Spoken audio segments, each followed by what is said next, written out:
Salut, c'est Rod. Salut, c'est Aurélie. Eh ben, en fait, avant, on habitait à Saint-Malo, dans un 45 mètres carrés.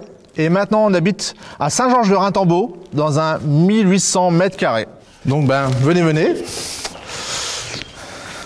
Donc, on a commencé la destruction des murs au lendemain de Noël. Je ne savais pas quoi faire au lendemain de Noël. Je me suis dit, bah tiens, je vais commencer à faire des travaux. Donc, ici, petit séjour de 57 mètres carrés. Petit par rapport au bâtiment. Et ici, c'est l'ancienne salle de chimie physique. Et donc, les 3 premiers carreaux, ça sera la cuisine dînatoire. Et les 2 autres carreaux, ça sera toilette, salle de bain en fait. Ce 1800 mètres carrés que vous voyez, en fait, c'était un ancien collège qui s'appelait Le Bocage, qui a eu une activité très courte de 1974 à 1994. S'il y a bien un truc que le confinement nous a appris, c'est que tout était possible. Je pense que si tu ne changes pas de vie maintenant, tu ne changeras jamais. On cherchait partout en France, bien immobilier, quelle que soit sa nature, à moins de 50 000 euros, enfin inférieur ou égal à 50 000 euros. Pendant ce temps-là, c'est le projet d'une vie, de 2 vies pour le coup. Enfin, c'est fou, mais pourquoi pas? Mais pourquoi pas? voilà comment en quelques clics, juste après le premier confinement, Rod et Aurélie ont complètement changé de vie en devenant propriétaires de cet ancien lycée agricole. Le projet d'origine, il est vraiment apparu quand on est tombé sur cette page sur Le Bon Coin, on s'est dit non mais c'est juste fou, on pourrait vraiment faire ça. Même dans les rêves les plus fous, on n'aurait jamais pu imaginer ça. Et ça, ils l'ont surnommé le collège Foufoufou. Il faudrait inventer un collège fou où tout le monde est fou et rien que pour nous. Et c'est vraiment ça en fait. C'est sûr que c'est peut-être pas normal de se lancer dans un truc comme ça, mais est-ce que c'est grave d'être normal ou anormal? Je veux dire, l'important c'est d'être heureux en fait. Et là, pour l'instant, on n'a jamais été aussi heureux que maintenant. C'est ici qu'ils vont vivre d'ici la fin de l'année. Enfin ça, c'est ce qu'ils espèrent.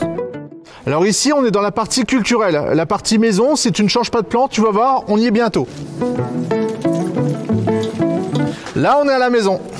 Rod et Aurélie souhaitent transformer la majorité du lieu en un vaste espace culturel avec salle de concert, d'exposition et un étage entièrement dédié au street art. Le 2e étage. Et tout ça dans un village de moins de 1500 habitants. Alors peut-être que pour beaucoup de gens la culture c'est pas primordial, sauf que maintenant ça fait 1 an qu'on n'a plus de cinéma, plus de théâtre, plus de concerts, plus de musées, je pense que beaucoup de gens peut-être maintenant réalisent qu'il n'y a pas plus important au niveau sociabilisation d'une vie que la culture. C'est comme là où on rencontre nos amis, nos futurs amours. On s'est rencontrés sur un concert.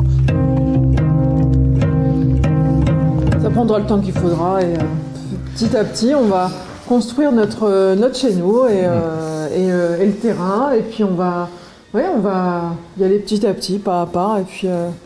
Ouais, pas de pression, voilà, zéro pression en fait. Avant cet étage-là, il y avait une partie internat et salle de classe, et en fait, dans le futur, là, ça va être une partie dédiée au street art. Ça c'est notre cour, petite cour il me semble que sur le cadastre, elle doit faire 3200 mètres carrés. À peu près. Et ça peut être fou si on devait rénover tout le collège. Et là, on va pas rénover la totalité du bâtiment. C'est ça. Le bâtiment est tellement en très bon état qu'on peut laisser une bonne partie telle quelle, mais en limitant bien sûr les accès de pluie, neige, parce que c'est ça qui détruit énormément un bâtiment quand on le laisse dans un état sauvage. En revanche, notre partie maison, vu qu'elle est entre guillemets petite par rapport à la surface du bâtiment, parce que je te rappelle que c'est 5 carreaux qui sont là parmi tous les autres carreaux. Mais là, le plus difficile pour nous, pour donner une deadline très précise, c'est qu'on n'a toujours pas trouvé pour l'instant de plombier. Donc on profite pour passer une annonce auprès de Brut. Si tu es plombier dans le 35 côté Saint-Georges-de-Raintembault, on est chaud pour t'embaucher, vraiment, parce que là c'est compliqué. Ce sera la chute. Ouais, super.